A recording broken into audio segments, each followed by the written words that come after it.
I started building this in 1996 and there were no wide tires. Stone's Custom Motorcycles in Northborough, Steve Stone has been getting these motors running How many horsepower are we talking? 236 horsepower. that have headed on the highway Springs and shocks are inside the frame. and provided those looking for adventure How hard was it to ride? It's very difficult to ride. the perfect easy rider. Evidently, there was a lot of people out there that seen the movie and they thought those bikes were cool and they didn't know where to get it done.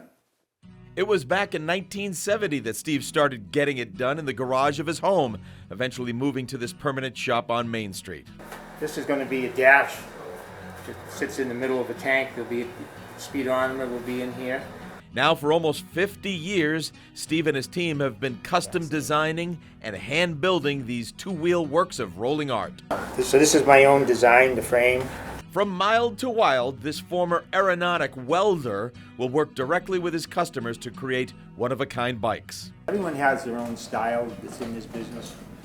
You know, most of our bikes people know they're our bikes by looking at them. To date, more than 400 of these locally made Thunder Chariots have rolled out the door at Stone's. People would come in and they would see, like over here, a custom bike on the, and they say, oh my God, where'd you get that? You know, so we made it here.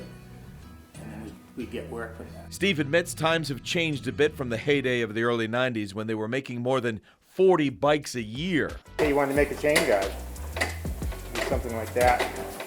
Today, more than half of their business specializes in customizing pre-manufactured motorcycles. Still, Steve says whatever comes their way, they're going to keep that heavy metal thunder racing because at Stone's, they were born to be wild.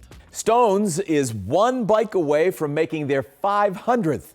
Steve is hoping that somebody out there watching will be wild enough to order up this historic made in Massachusetts ride.